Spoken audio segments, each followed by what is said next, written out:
నేను మీ రమణ. రైలుపైకి ఎక్కి సెల్ఫీ తీసుకునేందుకు ప్రయత్నించిన యువకుడు ప్రమాదవశాత్తు విద్యుత్ ఘాతానికి గురి కావడంతో అక్కడికక్కడే మృతి చెందాడు. ఒరిస్సా రాష్ట్రం పర్లాకిండి రైల్వే స్టేషన్లో బుధవారం ఈ ఘటన చోటు చేసుకుంది.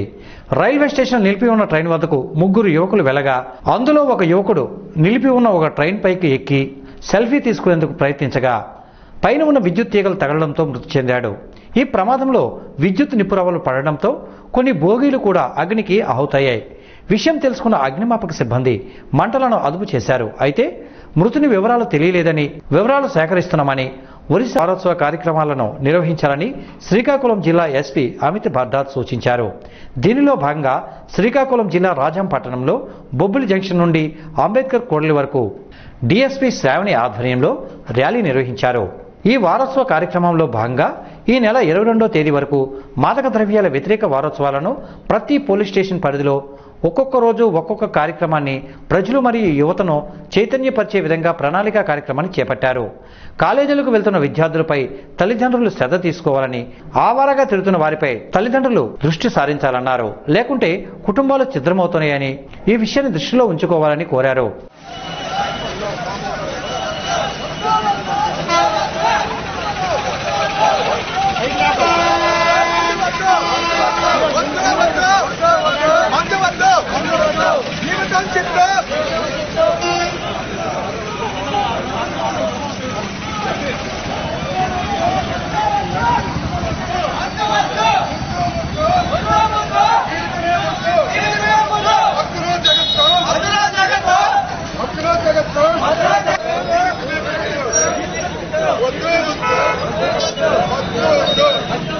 గొల్లపూడి గ్రామంలో నిర్వహించిన కాగడాల ర్యాలీలో తెలుగుదేశం పార్టీ మాజీ మంత్రి దేవినేని ఉమామహేశ్వరరావు పాల్గొని మాట్లాడుతూ అమరావతి ఏకైక రాజధానిగా ఉంచేంత వరకు ఉద్యమం ఆగదని అన్నారు. పాదయాత్ర సమయంలో మాట తప్పం మడం తిప్పమని చెప్పిన జగన్ అధికారంలోకి వచ్చిన 6 నెలలకే 3 రాజధానులు ప్రకటన చేసి మాట తప్పారని విమర్శించారు. న్యాయం ధర్మం తప్పకుండా గెలుస్తుందని, అమరావతి రైతుల, మహిళలు, రైతు కూలీలందరి కష్టాలు కన్నీళ్లు వృధా కావని, ఈ ప్రభుత్వానికి ఆ ఉసురు తగులుతుందని, దీనికి తగిన మూల్యం జగన్ ప్రభుత్వం చెల్లించుకోక తప్పదని హెచ్చరించారు. రాజధాని అమరావతి రక్షణకై జైభేరి భారీ బహిరంగ సభకు తెలుగుదేశం పార్టీ అధినేత శ్రీ నారా చంద్రబాబు నాయుడుతో పాటు జాతీయ స్థాయి రైతు నాయకులు, అన్ని రాజకీయేతర సంఘాలు ప్రతినిధులు హాజరవుతున్నారని, అందరూ పాల్గొని ఈ జనభేరిని దిగ్విజయం చేయవలసిందిగా విజ్ఞప్తి చేశారు. జోహార్ అమరావతి అమరవీరులకు, జోహార్ అమరావతి అమరవీరులకు, జోహార్ అమరావతి అమరవీరులకు, జై అమరావతి, జై అమరావతి, జై అమరావతి, జై అమరావతి, జై అమరావతి, జై అమరావతి, జై అమరావతి. మాదక ద్రవ్యాల వ్యతిరేక వారోత్సవ కార్యక్రమాలను నిర్వహించాలని శ్రీకాకుళం జిల్లా ఎస్పీ అమిత్ బర్దార్ సూచించారు. శ్రీకాకుళం జిల్లా ఎస్పీ అమిత్ బర్దార్ ఆదేశానుసారం జిల్లా కేంద్రంలో అదనపు ఎస్పీ సోమశేఖర్ ఆధ్వర్యంలో సూర్యమహల్ జంక్షన్ నుంచి 7 రోడ్ల కూడలి వరకు మహిళా సంరక్షణ కార్యదర్శులు, గ్రామ వాలంటీర్లు మరియు కళాశాల విద్యార్థులతో అవగాహన ర్యాలీ నిర్వహించి 7 రోడ్ల కూడలి వద్ద మానవహారం ప్రదర్శించి మాదక ద్రవ్యాలు వినియోగించడం వలన కలిగే దుష్ఫలితాల గురించి ప్రజల్లో అవగాహన కల్పించారు.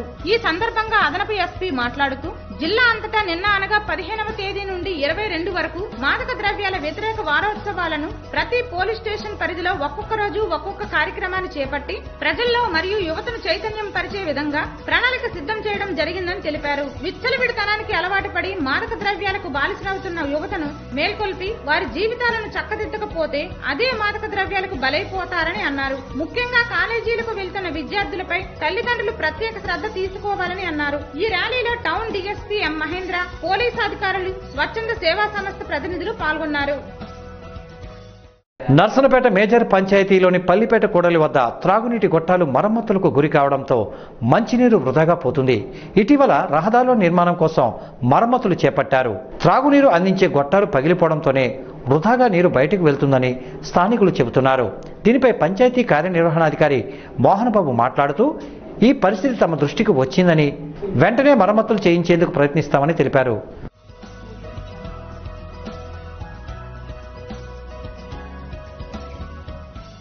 శ్రీకాకుళం జిల్లాలో వరుస దొంగతనాలతో ప్రజలు భయాందోళనలు వ్యక్తం చేస్తున్నారు. ముఖ్యంగా పాలకొండ డివిజన్లో దొంగతనాలు వరుసగా నమోదు చేసుకుంటున్నాయి. శ్రీకాకుళం జిల్లాలో ఈ మధ్యకాలం వరుస దొంగతనాలు జరగడంతో పోలీసులకు సవాలుగా మారింది. దీంతో జిల్లా పోలీసు యంత్రాంగం వీరిపై మరింత నిఘా పెంచింది. ఇటీవల శ్రీకాకుళం జిల్లా సిగడాం మండలం వాండ్రంగి గ్రామంలో గతంలో ఓ ఇంట్లో జరిగిన దొంగతనం కేసును పోలీసులు ఛేదించి నిందితుడిని అదుపులోకి తీసుకుని విచారించగా వారి వద్ద నుండి 3 లక్షల రూపాయల విలువ చేసే 13 తులాల బంగారాన్ని స్వాధీనం చేసుకున్నారు. ఇతనిపై కేసు నమోదు చేసి ముద్దాయిని రిమాండ్కి తరలిస్తామని పాలకొండ డీఎస్పీ శ్రావణి మీడియాతో పేర్కొన్నారు. ఈ కార్యక్రమంలో రూరల్ సిఐ నవీన్ కుమార్ తో పాటు ఎస్ఐ పోలీస్ సిబ్బంది పాల్గొన్నారు. ఓడ్రంకి విలేజ్ సింగడం పోలీస్ స్టేషన్ లిమిట్స్ లో జరిగిన హౌస్ బ్రేకింగ్ కి సంబంధించి నేరస్తుల్ని పట్టుకోవడం జరిగింది పోలీస్ డిపార్ట్మెంట్. దీంట్లో భాగంగా 3 lakhs వర్త్ ప్రాపర్టీని మేము రికవర్ చేశాము. కంప్లైంట్ ఇచ్చిన ప్రాపర్టీ అంతా ఇంటాక్ట్ మేము పట్టుకోవడం జరిగింది. కంప్లైంట్ పేరు వచ్చేసి గేదెల అచ్చతమ్మ. ఈమె తన వర్క్ చేసుకోవడానికి ఇంట్లో నుంచి బయటకు వెళ్తా ప్రాపర్టీ అంతా బీరువాలో పెట్టుకెళ్ళింది. తను ఇంటికి మళ్ళీ తిరిగి వచ్చేసరికి బీరువా బ్రేక్ అయి ప్రాపర్టీ అఫెన్స్ జరిగింది. ఈ అఫెన్స్ వచ్చేసి 4th జరిగిందండి. సో మేము నిన్న ఈ అక్యూజ్ని అరెస్ట్ చేసి ప్రాపర్టీ అంతా ఇంటాక్ట్ రికవర్ చేయడం జరిగింది. నిందితుడికి ఎటువంటి పాత నేర చరిత్ర అయితే లేదు. బట్ మాకు తెలిసిన ఇన్ఫర్మేషన్ ప్రకారం అతను కంప్లైనెంట్ ఒక నియరెస్ట్ రిలేటివ్ అవుతాడు. సో మేము ఆ విధంగా ఎంక్వైరీ చేసి పట్టుకోవడం జరిగింది. శ్రీకాకుళం నగరంలోని నాగావళి నదిలో హయత్ నగర్ వద్ద వృద్ధుని మృతదేహం గురువారం ఉదయం లభ్యమైంది. స్థానికుల సమాచారం మేరకు 1వ పట్టణ ఎస్ఐ కె రాము సంఘటన స్థలం వద్దకు చేరుకొని మృతదేహాన్ని ఒడ్డుకు తరలించారు. పోలీసులు తెలిపిన వివరాల ప్రకారం గుజరాతీపేటలోని ఎడ్ల వీధికి చెందిన ఎడ్ల అప్పారావు అనే వ్యక్తిగా గుర్తించారు. ఇతను ప్రమాదవశాత్తు నీటిలో పడి మృతి చెందినట్లు ఎస్ఐ కె రాము తెలిపారు. పోస్ట్ మార్టం నిమిత్తం ప్రభుత్వ సర్వజన ఆసుపత్రికి తరలించామని, వైద్యుల రిపోర్టు వచ్చిన తర్వాత దర్యాప్తు చేస్తామని ఆయన వివరించారు. సమాచారం మేరకు ఉదయం గుజరాతీపేట బోర్డర్లో హైదరాబాద్ బోర్డర్లో ఒక గుర్తించిన డెడ్ బాడీ ఉందని మాకు ఫోన్ రాగానే మేము హుటాహుటిన వెంటనే పోలీస్ స్టేషన్ దగ్గరికి వచ్చి చూడగా ఒక 60 నుంచి 60 సంవత్సరాలు సుమారు 60 సంవత్సరాల ముసలాయన నీటిలో పడిపోయి చనిపోయి ఉన్నాడు. వెంటనే ఇక్కడ మున్సిపాలిటీ సహాయంతో బాడీని బయట తీసి లోపలికి ఎంక్వైరీ చేయగా అతను గుజరాతీపేట ఎడ్ల వీధికి సంబంధించిన ఎడ్ల అప్పారావు అని గుర్తించడం జరిగిన స్థానికులు. వెంటనే వాళ్ళ తాలూకు వాళ్ళ కొడుకులు చూసి గుర్తుపెట్టారు. తదుపరి చర్య నిమిత్తం మేము గవర్నమెంట్ హాస్పిటల్కి తీసుకెళ్లి పోస్ట్ మార్టం చేసి తదుపరి దర్యాప్తు చేస్తాం. ఇది ప్రమాదవశాత్తు జరిగినట్టు ఇప్పుడు ఉన్న సమాచారం ఏదైనా ఉంటే మనకి పోస్ట్ మార్టం ద్వారా మనకి ఏదైనా రిపోర్ట్ వస్తే దాన్ని బట్టి మేము ఇన్వెస్టిగేషన్ చేసి దర్యాప్తు చేస్తాం. రాష్ట్రంలో వివిధ ప్రభుత్వ శాఖలకు చెందిన పెన్షన్దారులు తీవ్ర అసంతృప్తిలో ఉన్నారని, వారి సమస్యల పరిష్కారం దిశగా కేంద్ర రాష్ట్ర ప్రభుత్వాలు చర్యలు తీసుకోవాలని all pensioners and retired pensioners అధ్యక్ష కార్యదర్శులు పార్వతీశం ఎన్ ఆదినారాయణ డిమాండ్ చేశారు. గురువారం పెన్షనర్స్ డే సందర్భంగా శ్రీకాకుళం జిల్లా కేంద్రంలోని యూటీఎఫ్ భవనంలో ఈ కార్యక్రమాన్ని నిర్వహించారు. ఇందులో పాల్గొన్న జేఏసీ చైర్మన్ హనుమంతు సాయిరాం మాట్లాడుతూ పెన్షనర్ సమస్యల పరిష్కారం కోసం తన వంతు సహాయ సహకారాలు అందజేస్తామని హామీ ఇచ్చారు.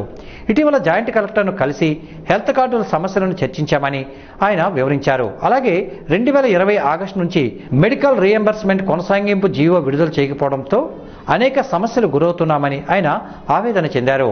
అనంతరం పలు విశ్రాంత ఉద్యోగులను సత్కరించారు.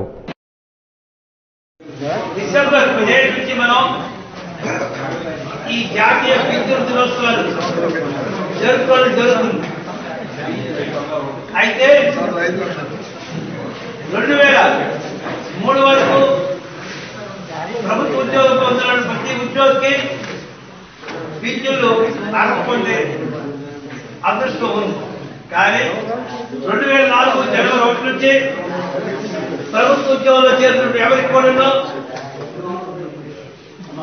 ఓల్డ్ పెన్షన్ విధానం లేకుండా కాంట్రిబ్యూషన్ పెన్షన్ విధానం అమల్లోకి వచ్చింది. ఈ కాంట్రిబ్యూటరీ పెన్షన్లో సుదీర్ఘ సేవలు అందిస్తే వాళ్ళ పిఎఫ్ జమలు లేవు. కేవలము వారి యొక్క ఇవండి ఎస్ఎస్ న్యూస్ విశేషాలు. Stay tune to SS news.